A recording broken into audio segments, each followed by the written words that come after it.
My name is Suzanne Ferencak, and I live in Western Holmes County, Ohio. Late January 2015, I was in my house, kind of stuck in the house after a couple weeks because it was so cold, and I just had to get out. So at like 11:30 at night, I went outside, and it was 5 degrees and dropping, and I just decided for as long as I could stay out there, I was going to listen to some music. And of course, I always had the recorder hanging because the Bigfoot activity had been so fierce for the past couple years before that, that I actually just wanted to kind of clear it out of my whole system and not even think about it anymore because it was taking over my whole life. Having said that, I went out there and my speakers died, and I went back in the house and I got a new set of speakers. I'm like, you're just crazy, Suzanne, for doing this, but it felt good to be outside, and it was just, you know, air was crisp and super cold.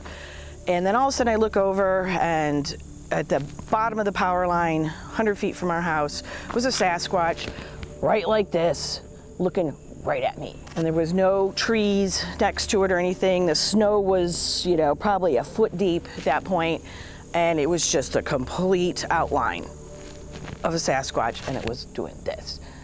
And I'm just like, that's not happening right now. I can't even believe that that's happening after I've been trying to get it out of my head. And so I ignored it.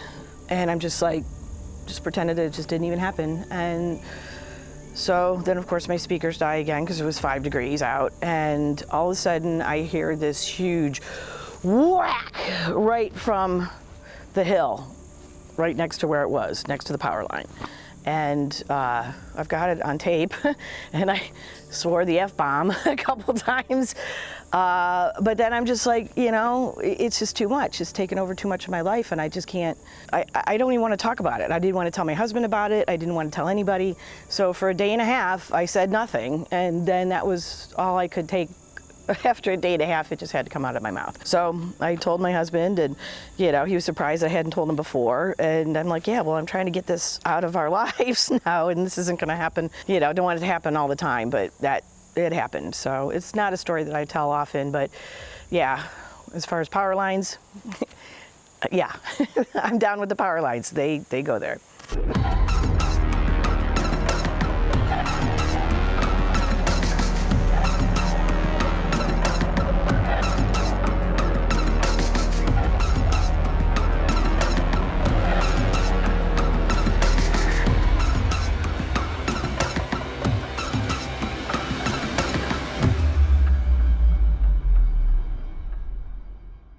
Although far from the heartland, one could argue that the most famous case of a Sasquatch-like creature near a railroad is the story of Jacko in British Columbia from the 1800s.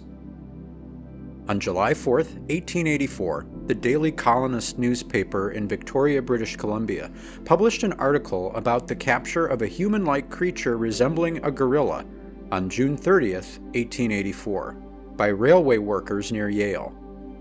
The creature was described as on the small side and of the gorilla type, and was allegedly housed in a local jail before being taken away by a showman.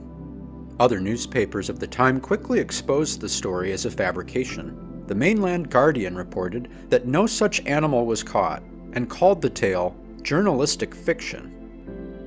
The British Columbian newspaper reported that hundreds of people showed up at the jail where Jacko was supposedly being held, only to find the creature did not exist.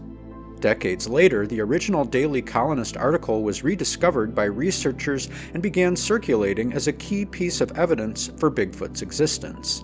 Harrison Hot Springs native John Green investigated the story thoroughly, and in 1975 co-authored an article titled "Alas, Poor Jacko."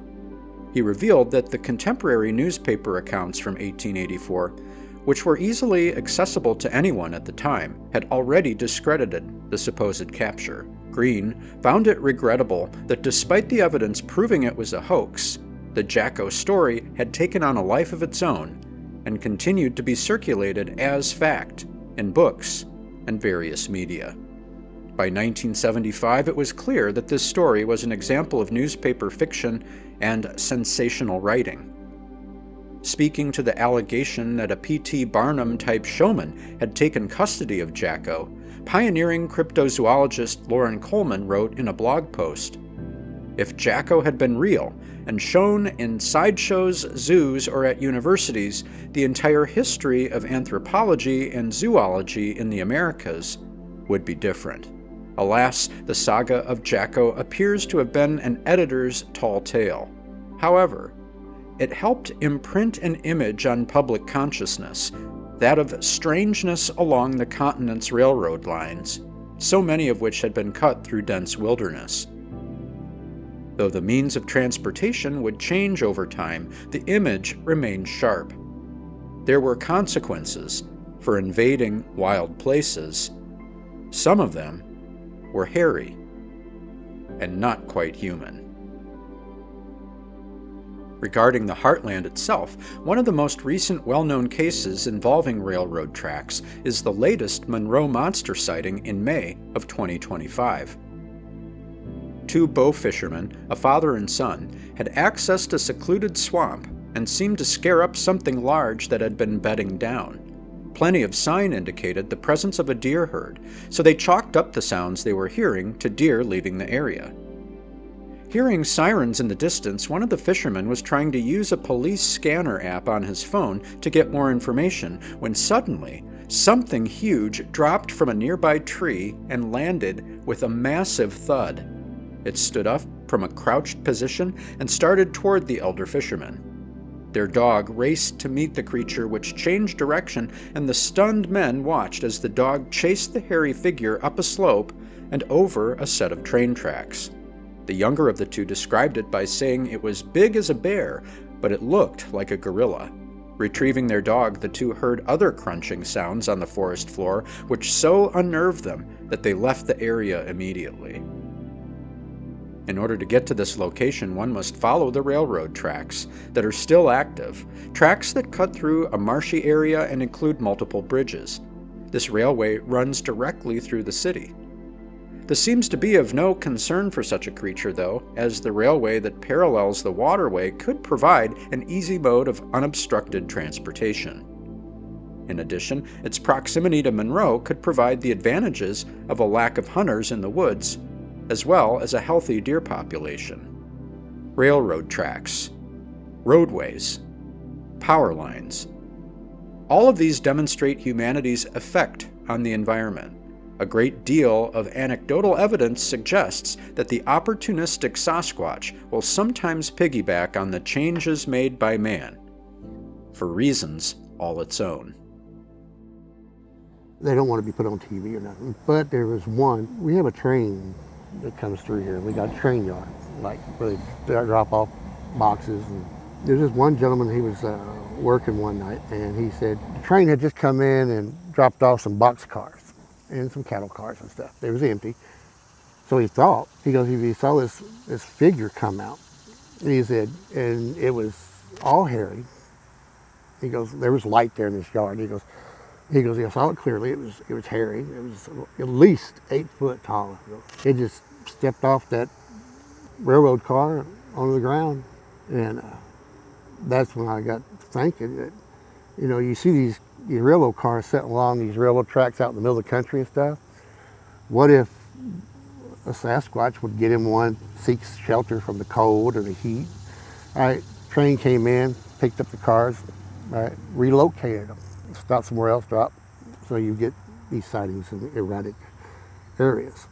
I don't know famous cases, but I do know that there's been sightings of crossing roads and, you know, in different places. And I actually think that happens because my personal theory is that it's because of like the old Native American trails. Like a lot of the old Native American trails and where the cities were, we wound up putting in roads and railways and things like that. So I think they're crossing just more on like a muscle memory kind of thing, like following the pathway that was always handed down generation to generation. The one that comes to mind, it was a mother and daughter traveling home after an event, and the area, they took a different route than they normally would, and it was very rural up and down the hill. I guess the Bigfoot wasn't crossing the road, but it was just sitting on a stump at the end of a driveway, and this is like 11 o'clock at night. Situations like that have happened over the years in Ohio. Railroads, I remember one down near Port Washington, Ohio, and where an elderly couple, they were walking their dog down the railroad tracks, and how they judge their distances by the whistle poles, they're called. About every mile there's what they call a whistle pole down the railroad, and it was an old abandoned railroad bed, I believe. And as they were walking down the railroad line, they noticed way in the distance a tree fallen across the tracks. So as they were getting closer and closer, their dogs started getting really excited about something in the distance, let's just say. And lo and behold, they look up, they see what they said looked like something like bouncing on the ground around the one side of the fallen tree. It was like this bouncing thing. And the dogs were going pretty, ballistic over it. And as they were looking, all of a sudden, from behind the tree, something else stands up and comes around the front, and it's the parent. And a very large adult Sasquatch was standing there, and the small thing was bouncing around at its legs. And as it took a good look, and they were kind of stopped in their tracks, let's just say, and the creature kind of stepped forward, looked down in the ravine down the one way, and continued down there, and the little bouncy thing then stood up erect, followed its parent right back down into the ravine.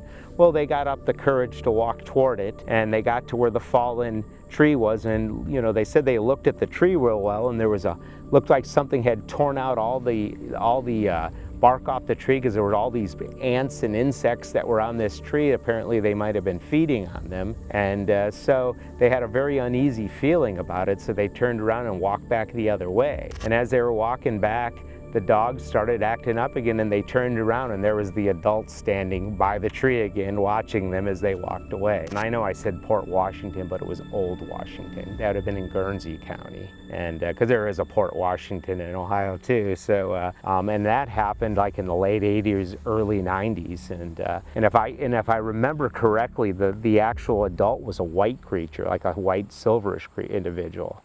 There are certainly well-known crossings stories, and it's been said many, many times that is the best chance that most people have for observing a Sasquatch, is not necessarily going out in the woods looking for them, but just being in your car, driving, especially the back roads, and you happen upon something crossing or in the road for whatever reason.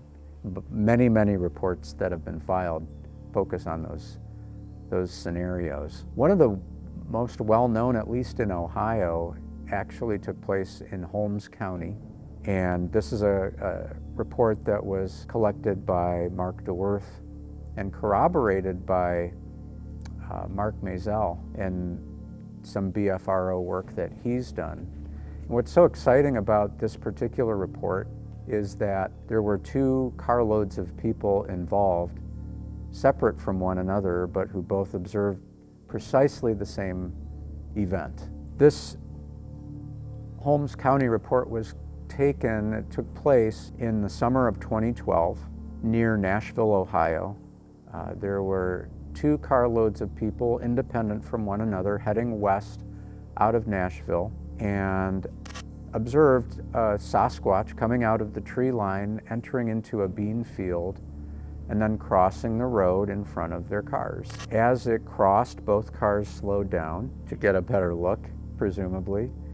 And the interesting feature here is that the Bigfoot in question appeared to look over his shoulder and look at those who were looking at him before he continued down his way, going up a steep embankment. The people who first reported this to the BFRO, it was a grandmother, grandfather, and their 11-year-old grandson. They had been at a baseball tournament for most of the day.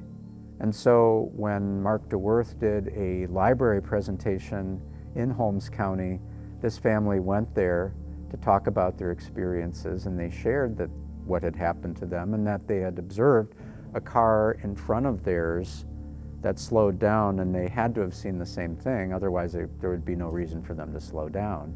And as luck would have it, there was a person in the crowd who raised their hand and said, "We were the other car." And that's the first time that they had communicated with each other or that this other family had communicated to anyone, to any reporting body about their own experience. So they were able to compare notes. They saw the same creature, somewhere in the neighborhood of 7 feet tall with a grayish brown color that was very clearly observed by all of those involved in these cars. So at least that's an Ohio famous case, but one that I think is really persuasive based on the number of witnesses. Walking or hiking along a clear-cut area with power lines or along a railroad, or driving, and they see something crossing the road. So I think that it is prominent.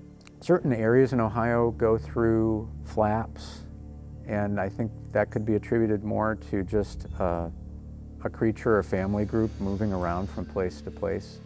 Holmes County was a hotbed for a time in terms of those sighting reports. In 2012, the aforementioned report of multiple people seeing a Bigfoot crossing the road was corroborated by other roadside sightings and things of that nature, and then those sort of fade away. And I think that's attributed to the mobile nature of these creatures, and they go from one wooded area to another. They don't necessarily stay put all that long in one given area. I took a report of someone something crossing 162 out by Spencer Lake area from a sheriff who actually saw it. He said that it crossed the road in 2 steps, and it's a 2-lane road. It's pretty good size. And he said that he wasn't going to go on record saying it was a Bigfoot, but he said what it wasn't. He said it wasn't a bear and it wasn't a deer, and it actually caught his attention so much he actually turned his cruiser around and came back to try to find where it went,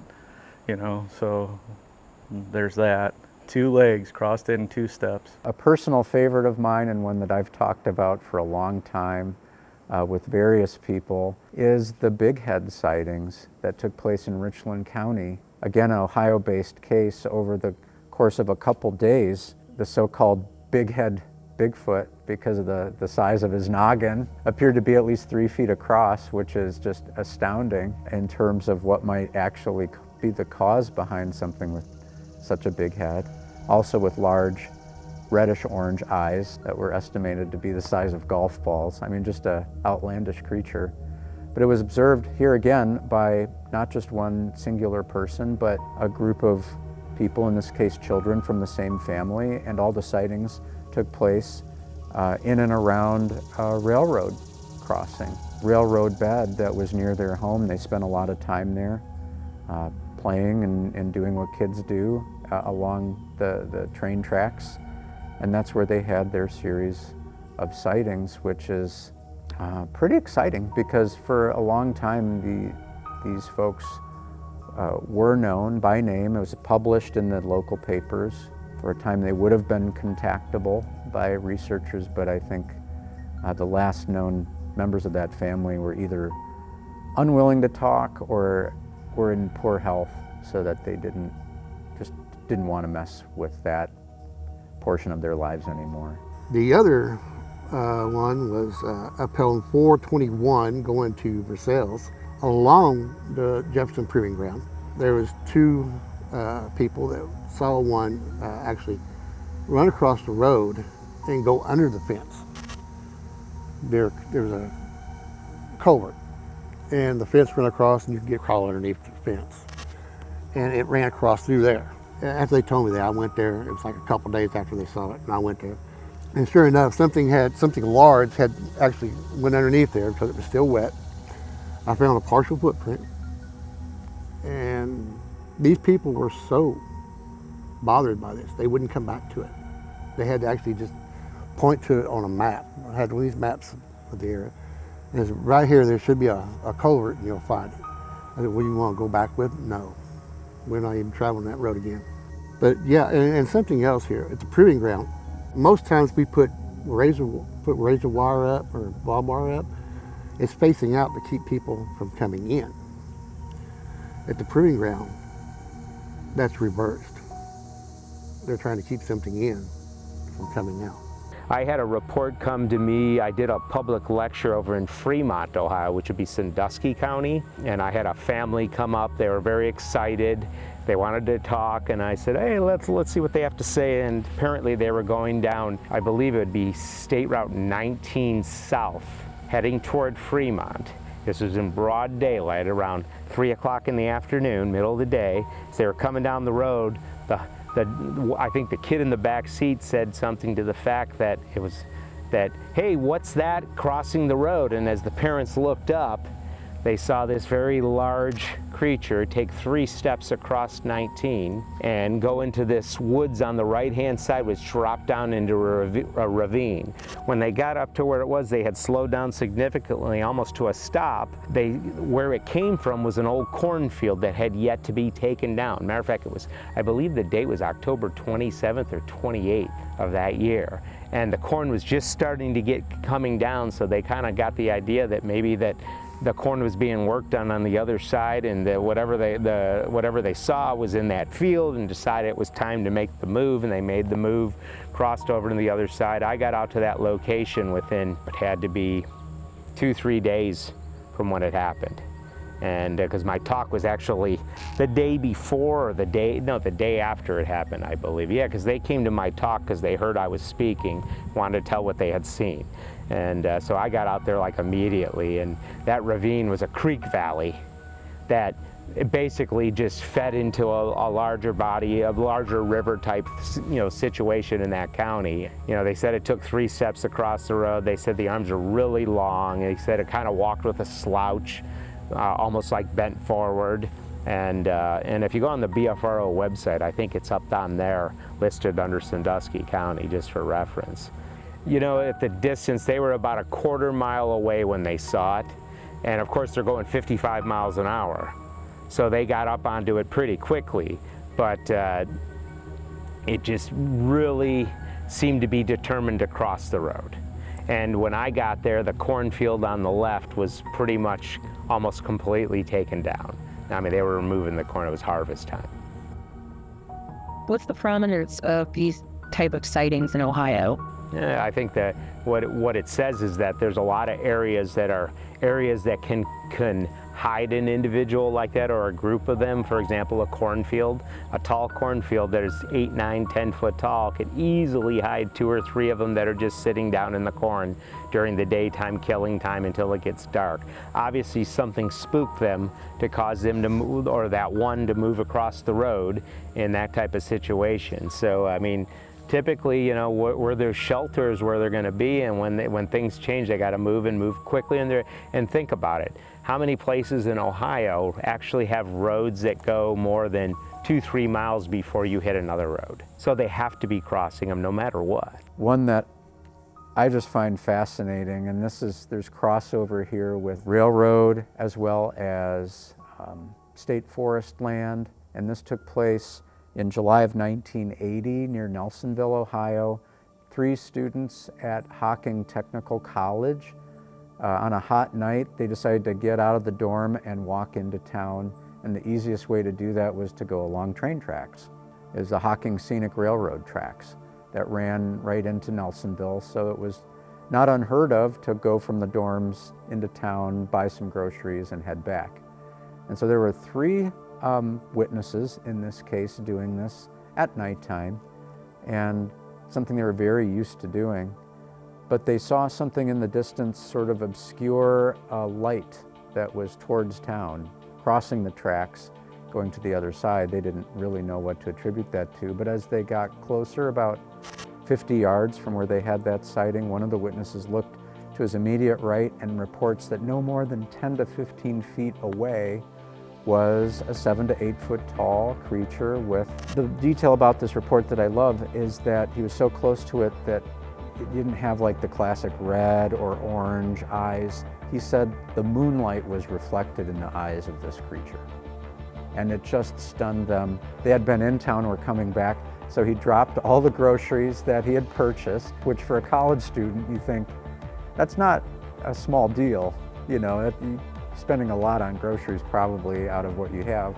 But he dropped the groceries and they ran away, got back to the dorm, told a couple other people what had happened, and they somehow persuaded one of the witnesses to get in a car and go back to the approximate area where the sighting had taken place.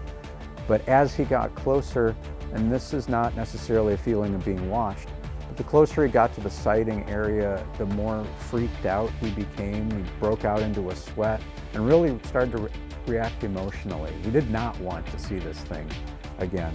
And so his friend sort of had mercy on him and said, okay, well, that's it, we'll go back. And one of the amazing things to me about this report is that two of the other witnesses who all saw the same thing went on to careers in either law enforcement or forestry service. So these are people who had no reason to let themselves be attached to this report unless they were reporting it as a true event that had happened to them.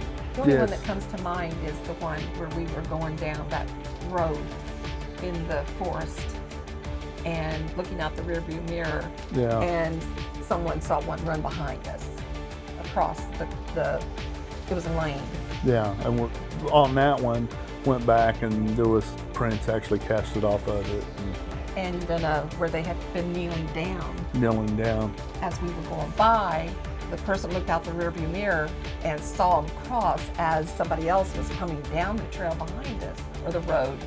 We made an assumption, because that's all you can do, is they were kneeling there, took off, because they thought we were gone, but then this other car came out. But then we had one of our other researchers from a number of years ago.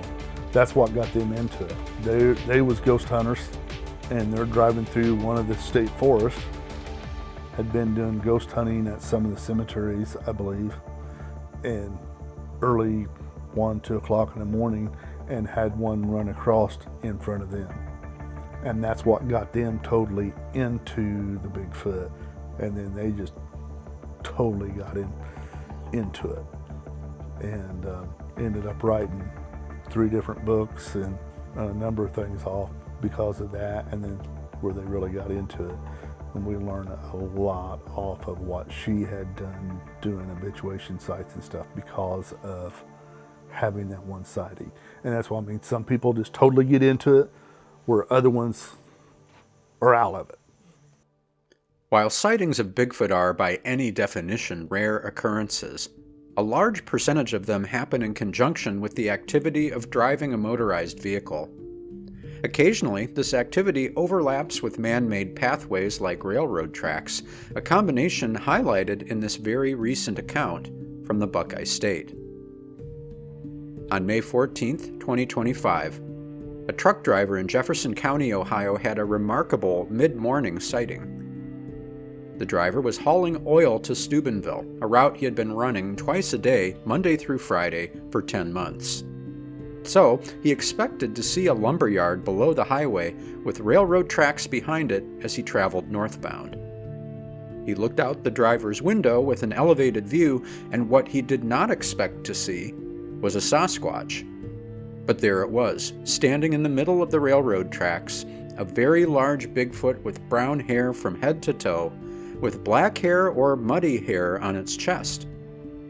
The driver called out on the CB radio to get someone else to confirm what he had observed. He was driving 55 miles an hour and estimated the length of his sighting as 1.5 seconds. According to the driver, the 2 things that stood out were its totally brown hair, except the dark black on its chest. The other is the size of its shoulder muscle, which he described as the size of a basketball.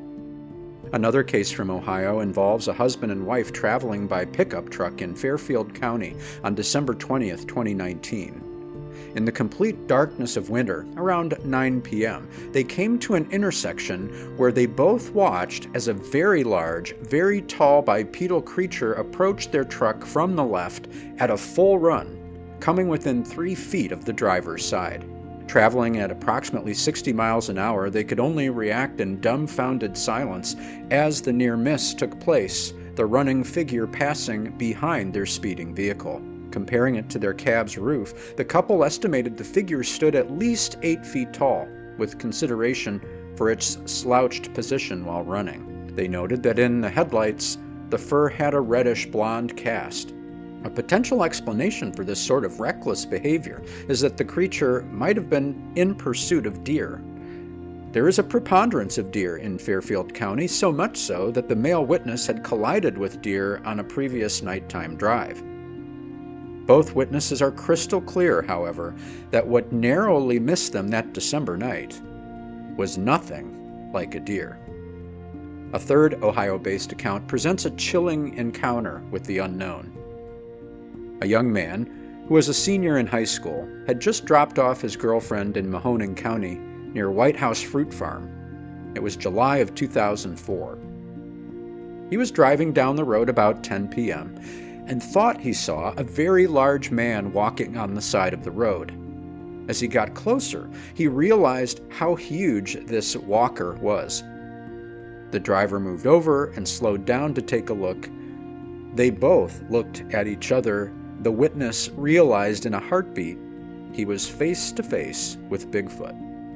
The young man sped up, and the hulking figure started running next to the car. The eyewitness claimed he was going about 45 miles an hour, and it still kept up with him. At this point, the high school senior floored it. He got on the cell phone and called his parents, crying all the way home, about an 8-mile drive. When he arrived home, his father had to drag him from the car and into the house, where he hid next to the fireplace for the rest of the night. By all accounts, the witness was an all-state athlete and very good student, and in the words of his brother, he would freak out over nothing. Except for one night near Canfield, Ohio. And this young, upstanding man is not alone. I've taken a few reports of it. One of them was out by Finley Lake too. Is in the middle of the night, and same basic thing as an older couple was coming home from their family and watched it cross over the main road there by Finley Lake and went right into the park. Most of the stuff that I get is people bumping into them though, or like having them on the property. Road crossings is a very big thing, but there's also people that see them standing off the side of the road or something like that. I would say 90% of the time it's a road crossing. So why we're talking about everything, the road crossing, the rail lines, and the power? The power lines, I mean, we're doing a study on that right now, the power lines. Okay, it's always been thought that, it's an easy access route because it's cleared out. We're actually right now doing research with EMF because those big power lines put out an EMF sound, vibration, or what you want to call it. So we're using that too to see if there's a correlation. If they're following it as something to, like birds, they got this magnetic thing in their head, they know where to go south and when to go. Certain animals know which way to go when they migrate, something that draws them. So we're thinking, what is these power lines are drawing them? And that's where they're in these power lines. But like I said, they think, well, it's an easy access route. You don't have to go through the weeds, nothing. But for something to be totally all the time in the woods, concealed, why would you go into a place that's not concealed to be seen? I think it's not just Indiana, but I'd hate to guess a percentage, but I think the majority of sightings in a lot of areas is probably the road crossings, those unexpected times. Early mornings is relevant. People going to work, coming home from work, coming home from an event like I just mentioned. The early morning, late nights, I think are just surprises. You're very fortunate. Yes, I would say so. I would say that most people, when they do see one, it's crossing the road. Or out in the field. We've had reports of people driving down the highway, there's one over there in the field. Yeah, they'll see one walking along in the field. But there could be a lot more of those. But when, like around here, we figure the average height on one around here is maybe 7 foot. 7, it might be, they could range. But on the average, I'd say around 7 foot. So if you're looking at something 200 yards across the field, 300 yards across the field, 7 foot, you can't tell the height of that. You can't tell for sure even what it is. Yeah, so someone could see one standing in the back of the field, something like that, and they just think it's a person. And it's the same thing with hunters. Because there's the different reports of hunters and go, I thought it was a person walking up on me until it got right up on me. Then I realized it wasn't. because you can't get that judgment on size. So unless it's running right in front of you on the road where you've got a close-up view of it, then you're not going to catch the different size of it. In Ohio, there are plenty of those type of stories. And again, without doing a scientific comparison, I think at least 50%, if not more, of the reported sightings take place in those situations where a person's either walking or hiking along a clear-cut area with power lines or along a railroad, or driving, and they see something crossing the road. So I think that it is prominent. Certain areas in Ohio go through flaps, and I think that could be attributed more to just a creature or family group moving around from place to place. Holmes County was a hotbed for a time in terms of those sighting reports. In 2012, the aforementioned report of multiple people seeing a Bigfoot crossing the road was corroborated by other roadside sightings and things of that nature, and then those sort of fade away. And I think that's attributed to the mobile nature of these creatures, and they go from one wooded area to another. They don't necessarily stay put all that long in one given area. We know that they do tend to follow power lines, that they'll travel the power lines, and it makes sense that they would travel railroad tracks because it's easy. They're like any other animal, anything else. They're going to take the easiest path there is. They're not going to exert any more energy than they need to.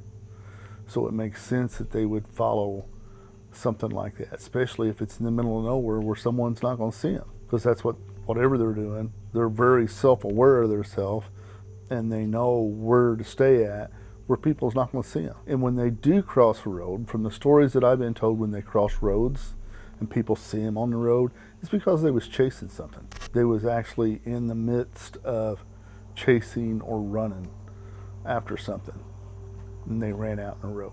Someone seen them in a car, seen them in a car. They didn't step out there in the car and go, hey, we have found prints right behind trees, right beside the road, where it looked like they was hiding behind that tree as cars would drive by, and they could hide behind that tree and look as you drive by.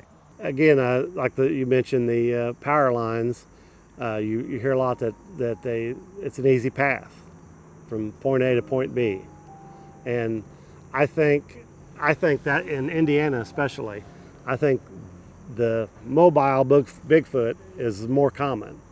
And if you see that if you read through a lot of the reports or people you speak to aside from the public reports, because it seems like there'll be a rotation within counties, or they're not like in one place for long periods of time. A lot of our Indiana reports are, it was over a 2-year period, and then it just kind of nothing. We have a guy right now. You said you're up in Brown County yesterday near Nashville.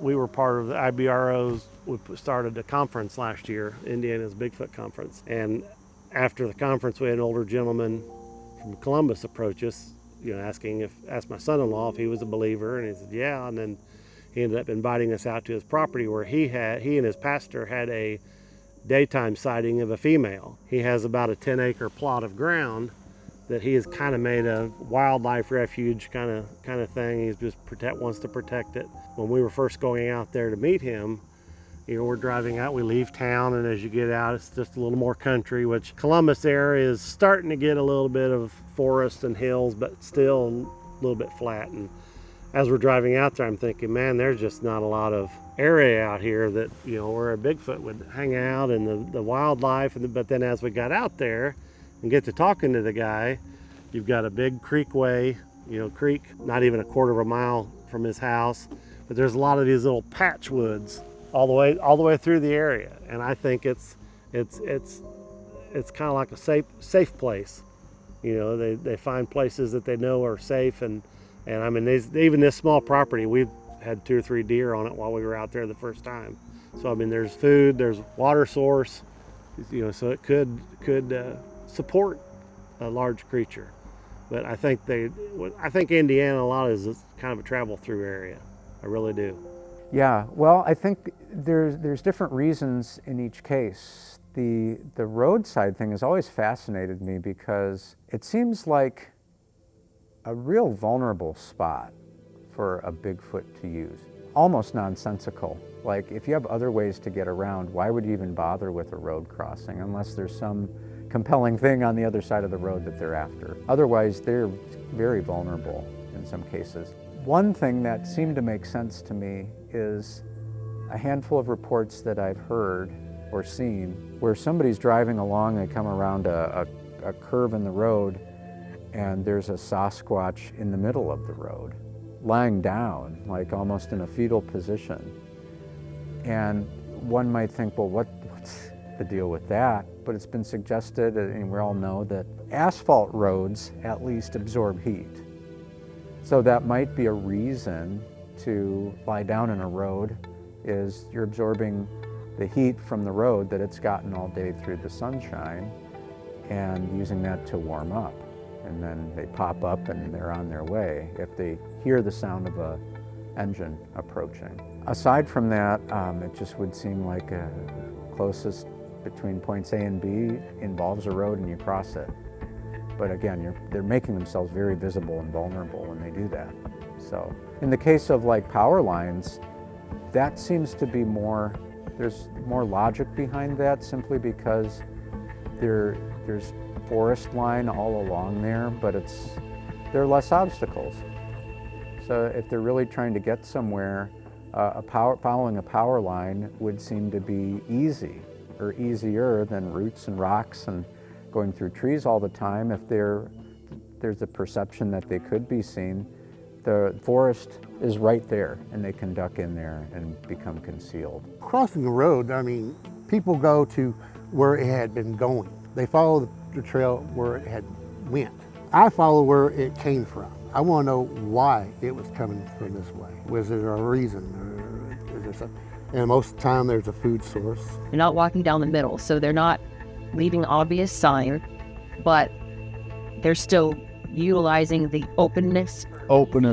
Yeah, easy movement, yeah. And they may use the trail, especially if they know that they're not leaving a print. Especially power lines, I think, because yeah, power lines. He's going to walk down a power line, especially the big transmission lines, and look for prints or look for signs. But I've always heard numerous reports about, it's in a power line, and they travel the power lines. I've heard that more than the railroads. Yeah, I've heard that more than railroads. And you take a blacktop trail, walking trail that's through the middle of a forest or park, they may well use that some, but they're not going to walk down it during the middle of the day, but they could use it because they know they're not leaving a print, because they're that aware of what's going on. Oh, very easily, just for travel at night. The least path of resistance is the biggest success for a large mammal-type creature like a Bigfoot is, and so they're definitely going to utilize the roads. Plus, it tells them directions too, because I'm sure they remember everywhere they go because they're constantly moving. Something that constantly moves has to know where they're going. Well, I think it's just like anyone, honestly. It's, the path to least resistance, really. I think they're going to use them when they can, just like us, they're going to want to find an easier way, I'm sure. And power lines and things like that, they're clear cut so they can cross and they can walk them pretty easy. So I think that's literally what it is. It's just an easier modes of transportation to get from point A to point B. And if it's there, they'll do it. Trains too, would seem to carry a similar function as a cut line through the woods, with the added benefit that many railroads are built along waterways. So you've got a lot of the railroads constructed along rivers, which already made it easy for the railroad builders. Ponds and lakes, railroads seem to ring those. So you've got the benefit for a Bigfoot of having both cover and plenty of water to use as you're making your way from one to another. And with the decline of rail travel in the United States, at least in North America, there's still many active lines, but there's also a lot of deactivated railroads, which is a bonus for a creature that doesn't want to be seen, because you get the sense that here's just a trail for my exclusive use that isn't going to be interrupted by a train. So I think a lot of those things may work together to make those attractive as a means of transportation or easy travel. When it comes to road crossing sightings of Sasquatch, It's uniformly estimated that such events make up the majority of reports. Factoring in additional sightings around railroads and power lines, it becomes even more apparent that these creatures utilize these areas as a means to get from one place to another with little resistance. Another aspect that's often overlooked when considering these kinds of sightings is that many old, obsolete right-of-ways, railways, and roads have been converted to bike paths or hiking trails, adding sightings along these man-made trailways to an already robust number. Continuing to another area of the Heartland, not yet discussed much in this series, the researcher Stan Courtney out of Illinois, who has a vast library of recorded nature sounds as well as a catalog of Illinois encounters, has had his own shocking experience near a railway. He and a friend were standing near active train tracks and had even been talking about the possibility of Bigfoot using railways and even trains themselves for transportation. The idea of Bigfoot hopping on a train is one that Courtney admitted that he found hard to swallow. That's what makes what happened next absolutely incredible and nearly absurd. A train came down the tracks at that moment, and about that train, Courtney writes the following. It was one of those trains carrying large cargo carriers, double-decker style. It was traveling at perhaps 30 miles an hour. In between each car is a good-size area. About halfway through the train, I saw a very large hair-covered animal sitting down with its back towards the container. I only could see it for a couple of seconds, and then it was gone. I was in shock and awe. It was almost surreal. It did not look at all like Patty from the Patterson-Gimlin film. This had 5-inch long, dark brown hair covering it down to where I could see its waist. I couldn't make out any facial details, and it was looking down and not directly towards me. To this day, Stan Courtney maintains a detailed blog, an extensive online archive of animal sounds and Bigfoot reports from Illinois. He freely shares that his brief but dramatic sighting has left him with more questions than answers. Not only has Courtney seen things he can't explain, but he also has collected reports of others with similar experiences, such as the account he gathered for the Bigfoot Field Research Organization in 2005.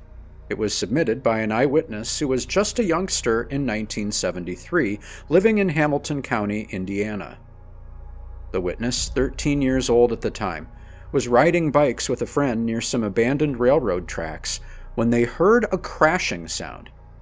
A tree had fallen nearby. They first noticed it was a maple tree. Then they observed what had likely caused the tree to fall.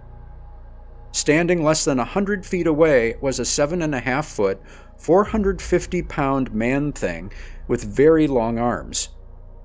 After a stare down that seemed like it lasted 2 minutes, the creature started towards them.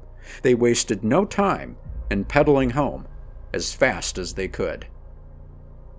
The reason that I love this particular story is that I travel this road almost every day.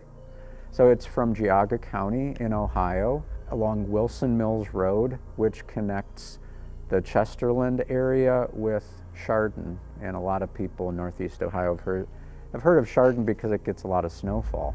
And this particular story happened in February of 2005. Woman was driving down Wilson Mills Road, heading east, close to Chardon, when looking over to the right-hand side of the road, which she's driving east, that'd be the right-hand side, she saw a flash of red-orange eyes, and knowing that they just seemed to be at a different level than like a deer's eyes would be, she started to slow down, and in her rear view mirror, she saw an extremely large humanoid figure come out into the road behind her car. Came almost to a complete stop. It was a full moon that night, so a lot of detail was visible to her.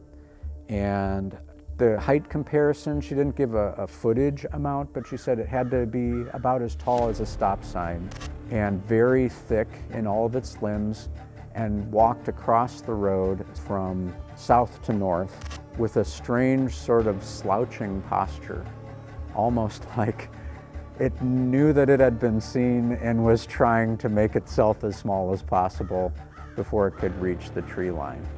So that, I like that so much because that's an area that I'm very familiar with. It's heavily wooded. It lends itself to that sort of sighting. It's relatively recent, from 2005, and I could see that happening in that area just because of all the ravines and the creeks that run through the northern portion of Geauga County. I was looking through my database, I don't even have it published, but there was a report over in, it would have been Lorain County, right on the corner of Route 18 and State Route 58 in Pittsfield. And this was one of those instances where someone that I knew I was a Bigfoot investigator. She called me in a panic, but the lady that told me that she just passed away recently and is, you know, so it was very sad too in that breath. But so she called me up and it had to be around 11:30 at night or 12 midnight. It was late. It might have been past midnight. And she's all excited. I'm like, Charlotte, what's up? And she goes, you're not going to believe this, but my sister-in-law and her husband and daughter were coming up from Florida, coming to stay with us in North Ridgeville. So they would have been coming north. And as they bisected State Route 18 going north, heading toward Lorain County, so they would have been technically, I believe, in getting just out of Medina County, the daughter, who was sitting in the passenger seat, said, Dad, what's that? And they see in the headlights this big rear torso, rear end, and like something else dangling from it across the road right in front of their car. So he stops and turns around and goes and looks, and apparently it walked into a cornfield. Well, and so he says, well, tell me what you saw. And she goes, well, I saw this large, upright, hair-covered creature with something like in its arm, okay? And well, lo and behold, when Coyote and I got out to the scene, there was evidence of a deer being hit on the side of the road. So apparently, it looks like it went across the road, grabbed the deer, and when their car came up over to cross 18, it turned and walked right back into the cornfield, into that direction. Well, we got out there within a day of the incident, and we checked around the cornfield, and there were impressions, but nothing discernible because it was very dry. And of course, it was a big wooded area that led over, pretty close to the Black River area, things like that. So there's definitely water, but it was an amazing report because she drew a picture of what she saw. And like I say, at first she wasn't sure what it was, but after we saw the evidence of the deer hit and everything like that, it apparently looks like it was carrying a dead deer in the one arm as it was crossing the road, because some people thought it might be a juvenile, but no. I think this was a deer that was, because the way she drew it, she goes, it looked like it had a tail when it crossed the road. The tail was the carcass of the deer that was hanging there, and because they were going 45 miles an hour, coming up over 18, and then boom, it was right there. So give her the impression of that, which makes total sense. That was a very, very interesting report. And then, of course, I had one report that I don't ever publicize because of the witness, but let's just say Amish in a buggy, seeing one cross in front of a couple buggies, and there was about 10 people in the two buggies that saw it. And the Bigfoot did not seem to be concerned with them at all, which you could make sense because it's a horse pulling something. And, if you ever, and I'm sure that you've learned this, that people that are on horseback seem to have more gentle encounters because the Sasquatch, sees the horse as another animal and doesn't feel as threatened. All sorts of creatures utilize man-made pathways that allow for ease of movement while also providing concealment. Railways often follow rivers which attract a variety of animals to an environment rich in sustenance. The rail line itself, much like a power line, provides an unobstructed avenue to travel between points as quickly as possible. Often these areas are also close to a wood line, which would give both an area for a creature to quickly hide if spotted and an easy way to monitor prey walking along the track from a position of stealth. Additionally, man-made throughways allow for Sasquatch to move into areas that may otherwise be difficult to access without being seen. For example, the BFRO recognizes that in places such as the Cuyahoga Valley National Park in Ohio, or CVNP, there are numerous pathways that Sasquatch might use at night to reach the CVNP from surrounding counties in Ohio.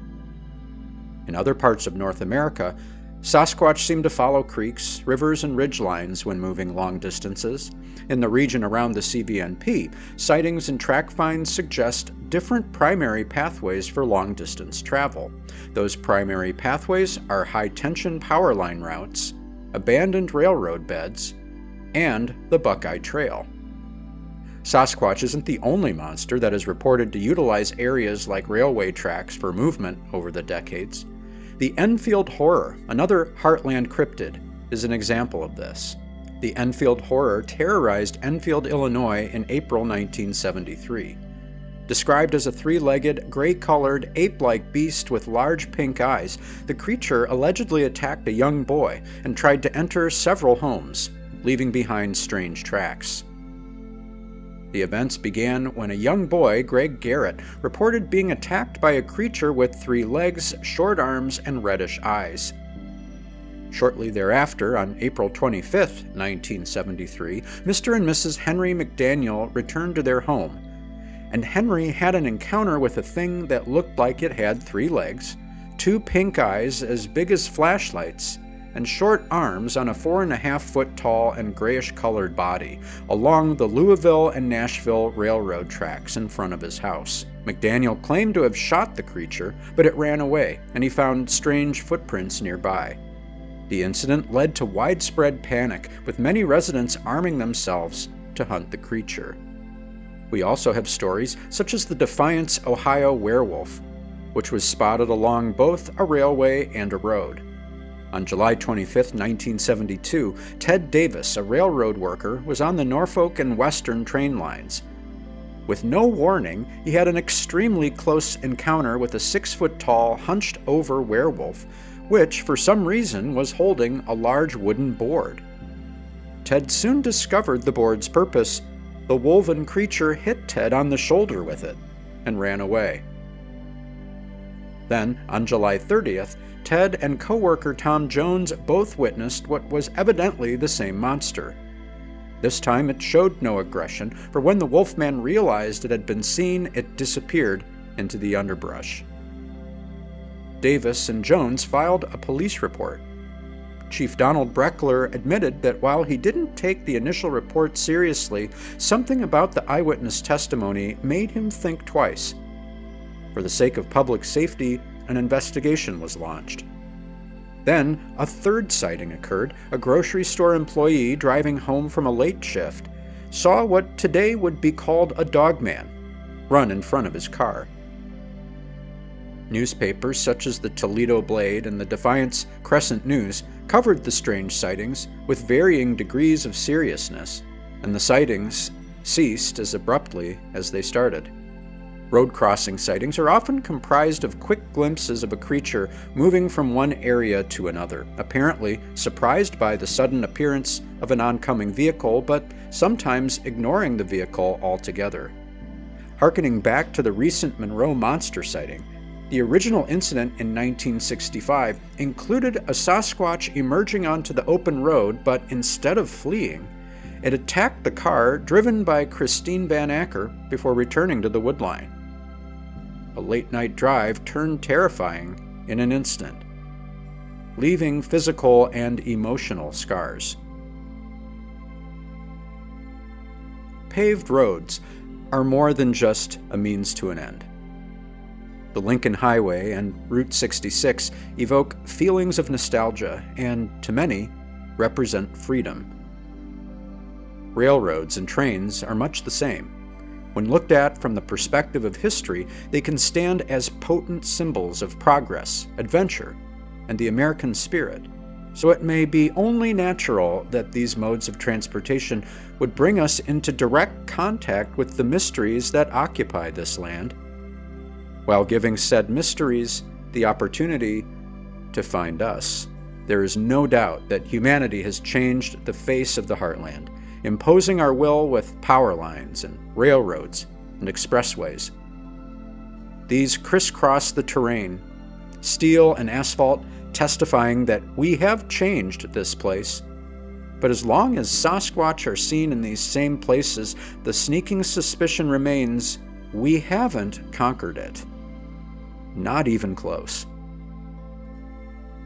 There was, called neighbor, everybody in the country, it's the neighbor if you live within 5 miles, but he told me of road crossing on Township Road 211, the side of it that's heading down to the Mohican River. And he and another gentleman were coming home from a party, and they saw it cross the road in front of them and then ended up in a field that was connected to our field.